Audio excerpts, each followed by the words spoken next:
In our perception, the era of the Crusades is a story of bloody conflict that lasted 2 centuries and ended in the inevitable defeat of the West.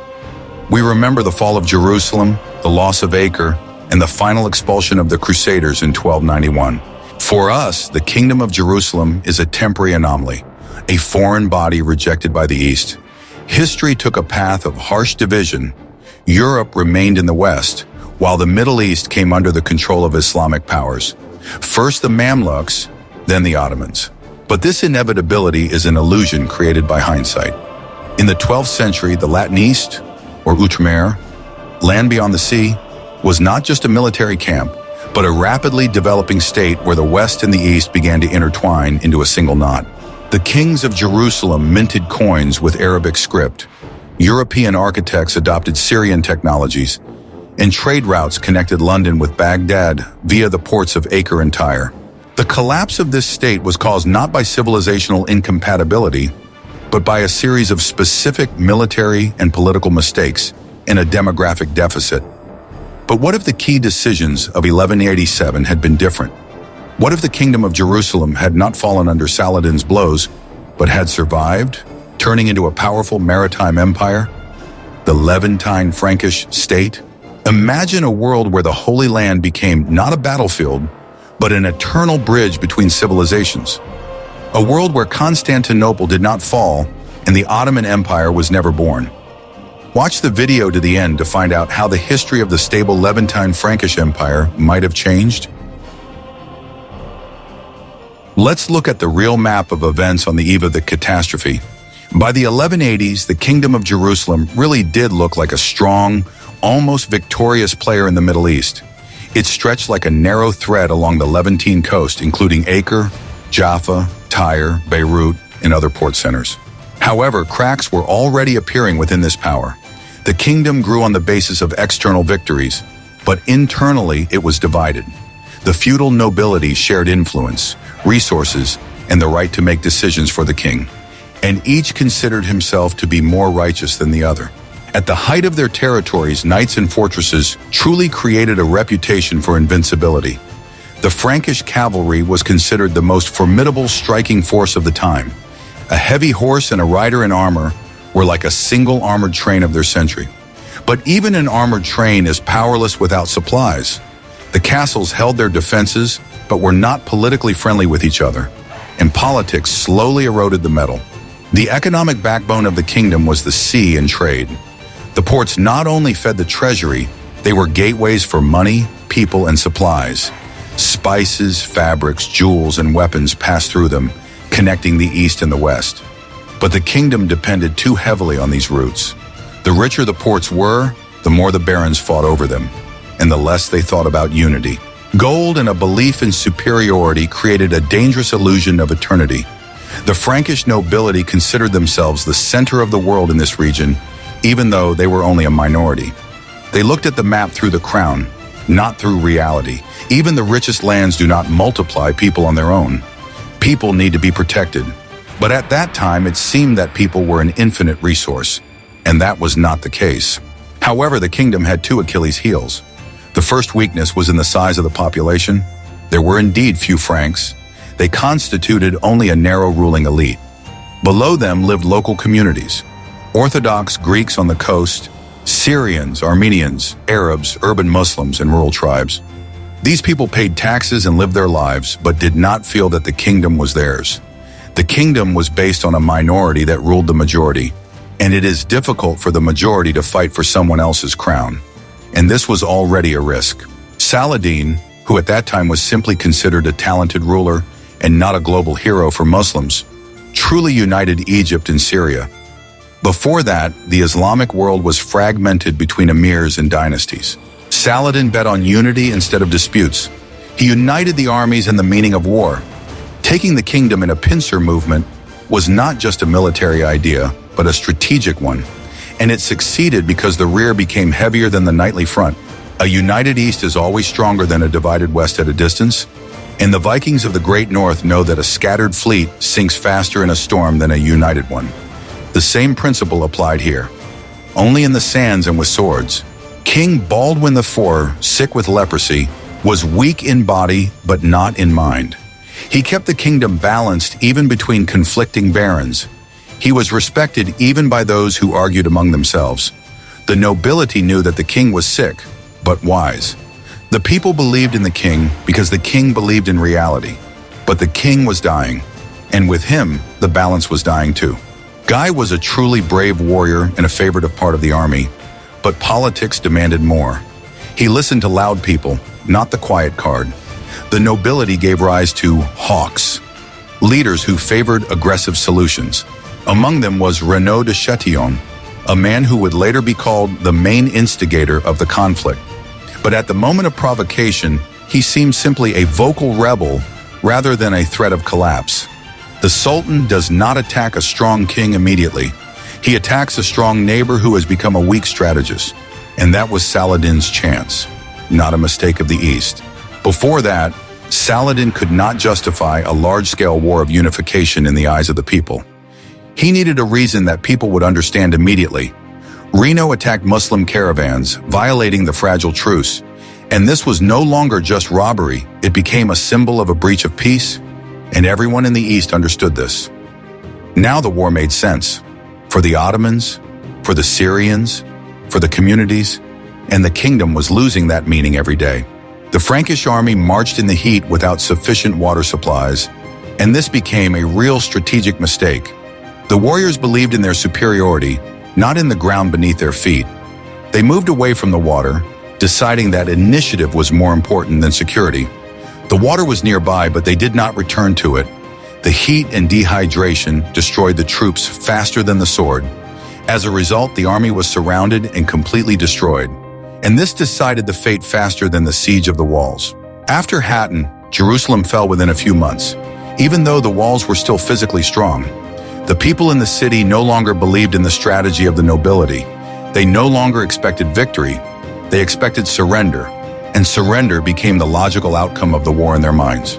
After that, the Crusaders held only a narrow coastal zone, but without their former status of invincibility.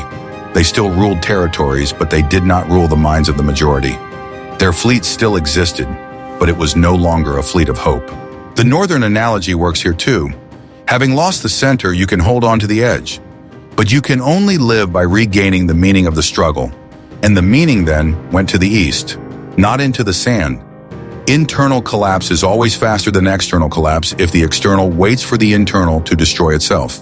And that is the main rule of 1187. Not a miracle of the East, but an engineering law of history. Now let's imagine that on that hot July day, common sense prevailed over pride.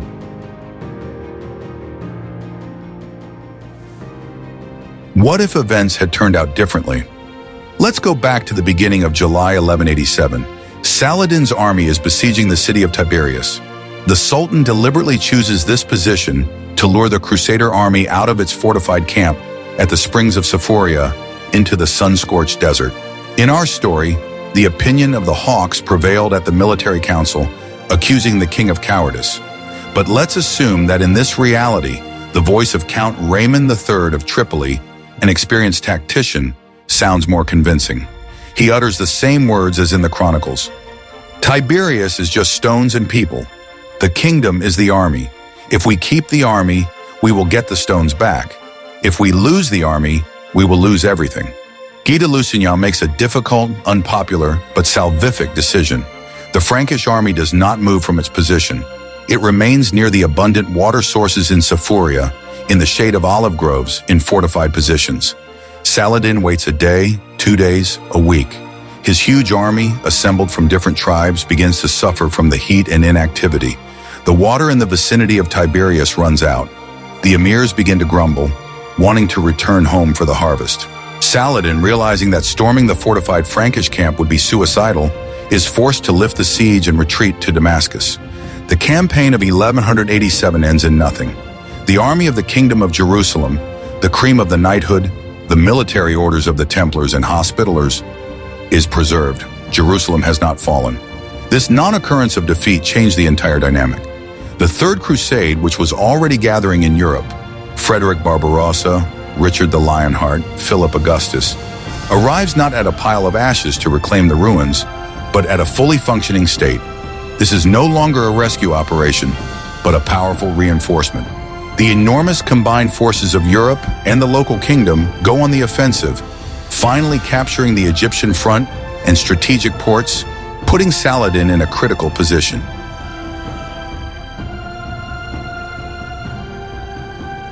The survival of the state surrounded by hostile neighbors would require a radical restructuring of the military machine and infrastructure. The Franks in the Levant would be faced with the task of creating an army that fights with its mind, not just with force. They would have to change not the bravery of their soldiers, but the very system of warfare. Resources and supplies would become more important than individual feats. The border kingdom would live in a state of constant mobilization, and this would forever change the nature of the state. The Levantine power of the 13th century would have been a unique synthesis of European fortification and Eastern adaptability. The Vikings of the north and the nomads of the east proved that the world is divided not only by walls, but also by way of life. Here the borders were sand and sea, not just stone, and the Franks would have learned to look at the sky, the sea, and the land as part of their strategy. It would have been a new type of kingdom, growing not only in depth of territory, but also in depth of logistics. And their main lesson was simple: adapt or disappear. Defenses would be built based on location, numbers, and availability of resources. The castle would not be just a home, it would be an energy cell for the clan and the troops. It had to keep heat, water, and people inside, just as the longhouses of Scandinavia kept the clan warm in winter.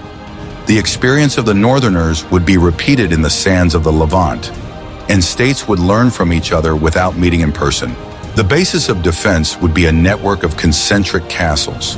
A concentric castle is a fortress within a fortress. The idea was not new, but then it would become a mass doctrine for the first time. It was created in tiers with an outer and inner wall contour, and everyone hired the wind and cold as their enemy. Crac des Chevaliers is indeed the most striking example of such engineering logic. It was built by the Hospitallers and later became the benchmark for fortification. It had everything for a long defense: powerful walls, towers, warehouses, and soldiers' barracks, and most importantly, water supplies. It was the first castle where engineering became logistics, and logistics became a shield. Crac did not just withstand assaults, it held the meaning of defense within itself. People came there not only for protection, but also for strategic order. And the strategy of the 13th century required looking deep, not just forward. In conditions of constant threat, the Franks created a deeply echeloned system of defense. Echeloning meant that there was no main castle, but rather a main network. Each city would be fortified as an autonomous fortress, capable of fighting even in isolation, and isolation would cease to be a death sentence. To this end, huge cisterns and granaries would be built. The Levant already had the skills to store water and grain, but it was the Franks, combining them with the European system of castles, who would make this the standard. Such structures existed in the East, but not in the European fortification system, and here a hybrid would be born. Castles would cease to be merely the residence of a feudal lord. They would become administrative centers and supply bases. Decisions would be made there, stocks would be kept, and commands would be distributed to the troops. And the headquarters would be colder, not only in terms of stone, but also in terms of emotions. The fleet would be the second key to survival.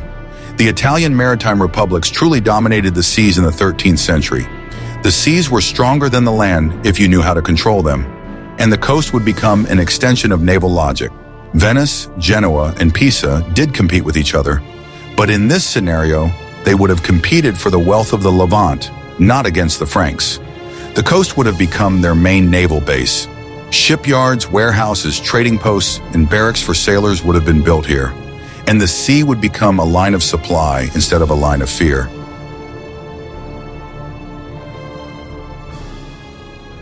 Let us imagine for a moment how society itself would have changed. The preservation of the state for centuries would inevitably have led to the formation of a new identity. The inhabitants of this kingdom in Europe were already called poulains, from the Old French poulain, meaning foal or mestizo, often with contempt.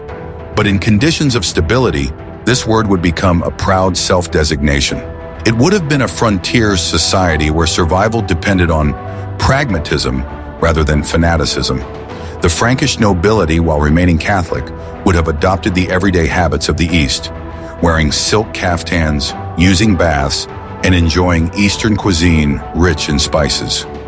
Bilingualism, French and Arabic, Greek, would become the norm for any townsman or nobleman. Religious policy would have evolved from intolerance to protectorate. The kings of Jerusalem would have understood that the loyalty of the local population was more important than dogma. Orthodox, Maronite, Jacobite, and even Muslim communities would have their rights enshrined in the Jerusalem assizes. Mosques and churches would stand on neighboring streets, and pilgrims of the three religions would pay taxes to the crown treasury, ensuring its wealth. The political structure would resemble a merchant republic under the rule of a monarch. The High Court, Haute Cour, a parliament of barons, would limit the king's power, creating one of the first systems of checks and balances. The influence of the military orders, the Templars, Hospitallers, and Teutonic Knights, would be transformed. They would become the largest bankers and landowners, the transnational corporations of the Middle Ages, controlling the region's economy.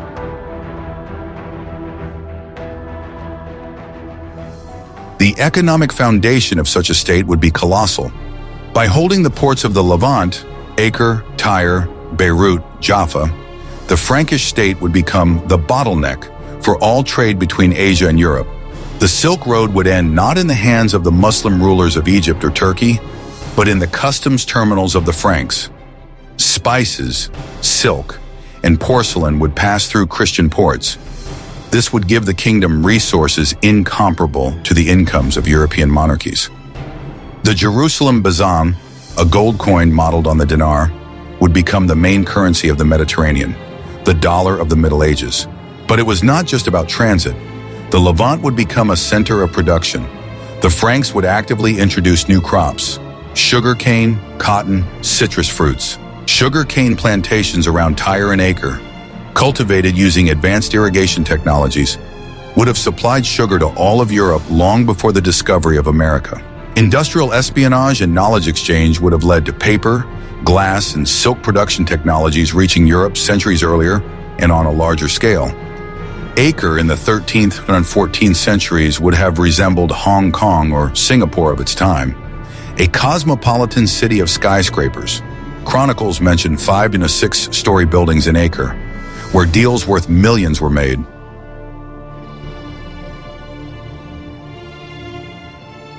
How might the course of world history have changed if a different decision had been made on one geopolitical puzzle? The middle of the 13th century brought a hurricane to the Middle East, the Mongol invasion. In real history, the weakened remnants of the Crusaders remained neutral, allowing the Egyptian Mamluks to defeat the Mongols at Ain Jalut in 1260. This saved the Islamic world and doomed the Crusaders. In our reality, the powerful kingdom of Jerusalem becomes a natural ally of the Ilkhanate, the Mongol Empire in Persia. The Mongols, among whom there were many Nestorian Christians, and the Franks form a full-fledged military alliance against their common enemy, Egypt. In 1260, Franco-Mongol troops defeat the Mamluks. The Egyptian Sultanate falls. This event changes everything. The Islamic world loses its political center. Cairo comes under the protectorate of the Allies. An even more important consequence concerns Byzantium.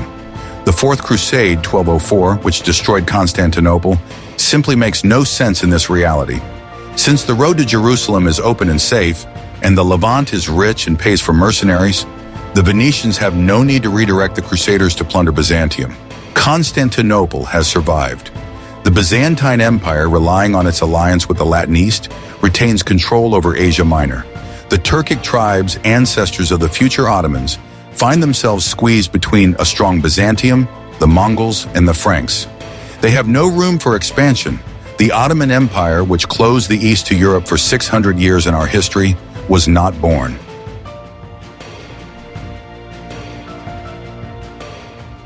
Let's look beyond the horizon, 300, 400 years ahead. The presence of a stable European state in the Middle East radically accelerates cultural exchange. The Renaissance begins earlier and proceeds more intensely. Greek and Arabic manuscripts, the works of Plato, Aristotle, treatises on medicine, astronomy, and mathematics, reach Italy and France not by complicated routes through Spain, but in a direct flow from the libraries of Jerusalem, Antioch, and Alexandria. The University of Acre became a rival to the Sorbonne in Bologna, a center for Oriental studies and natural sciences. And what about the great geographical discoveries? In our history, Columbus and Vasco da Gama sought a route to India because the Ottoman Empire had blocked the old routes and raised prices. But in this world, the Silk Road is controlled by a friendly Christian state. Trade is free and stable. The incentive to seek a risky route across the Atlantic or around Africa is much weaker. America will probably be discovered later, perhaps by accident, and colonization will proceed more slowly. The center of gravity of the world economy remains in the Mediterranean for much longer. The Atlantic powers, England, Spain, rise more slowly, and the maritime republics of Italy and the Frankish Levant dominate until the 17th century. Europe does not experience the pressure of the Ottoman threat that shaped its politics for centuries. There is no siege of Vienna, no Battle of Lepanto. The freed-up resources go towards internal development and, unfortunately, internal European conflicts.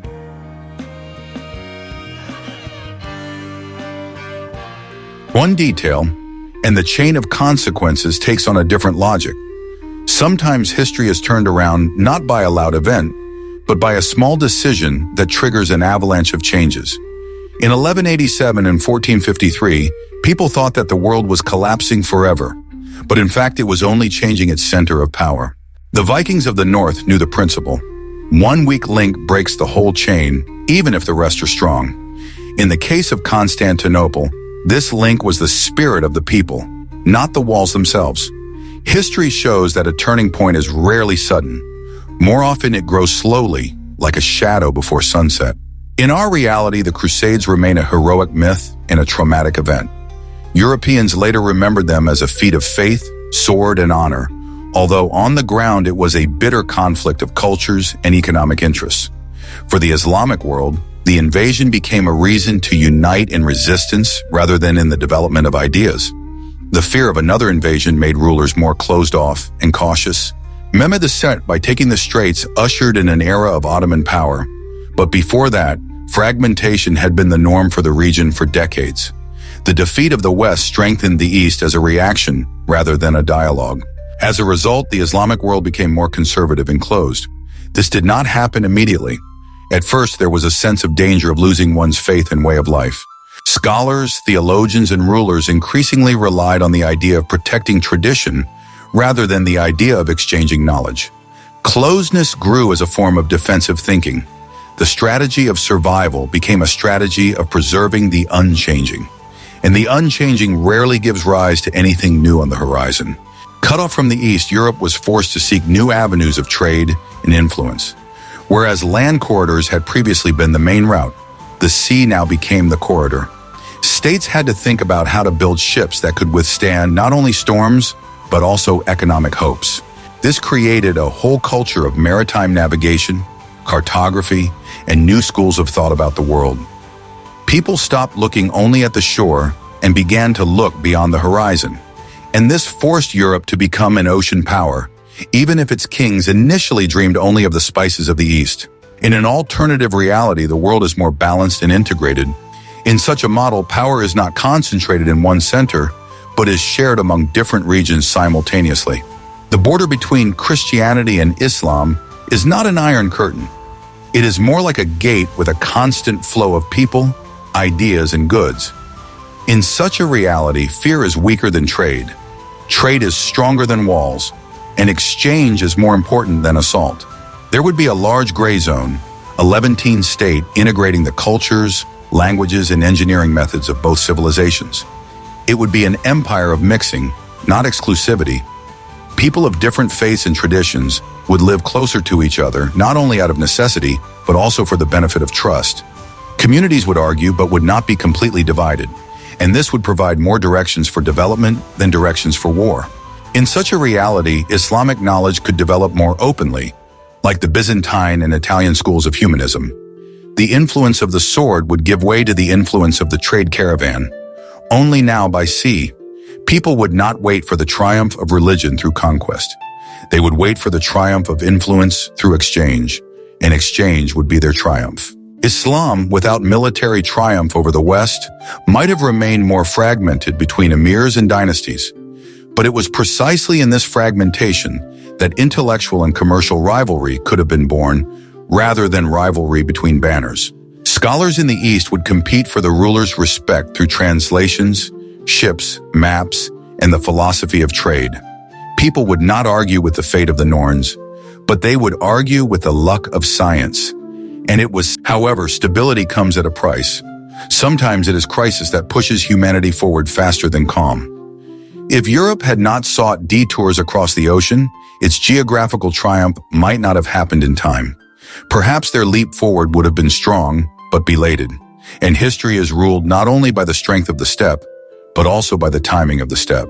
The world would be more comfortable, more Mediterranean, and the rhythm of life itself could be calmer than in the real age of discovery. But in such comfort, there is less hot pressure for change. People would be less frozen by the meaning of loss and less eager to change the rules of the game with nature. Homes would be warmer and the world would be quieter. But silence rarely gives birth to great discoveries. Trade and knowledge could develop, but without fierce competition, the pace would be slower. People would not be late to live, but they would be late to scale their influence. And influence always takes time. The technological leap was Europe's real response to the barrier instead of dialogue, because the barrier gives birth to the tool. If the barrier had been weaker, the tool could have been quieter and appeared later. And later means a different win and a different center of the map. But even at a slower pace, cultures could mix longer and more strongly. Such a long intertwining is like roots on a turf roof. The slower you grow, the stronger you hold on. This would create a world that competes with the technologies of trade and mind, not with the technologies of breaking down walls, because the glory of the family must be higher than fear. But home is hearth, hearth is people, people are warmth, and warmth is history. History could not be faster, but it could be more honest about balances. And absolute monarchies could appear later than the exchange of manuscripts between cities. The world would have been warmer in the region and richer at the border. The border would not have frozen into a wall. It would have blossomed with the wealth of the exchange caravan, and it would have been a map of coexistence.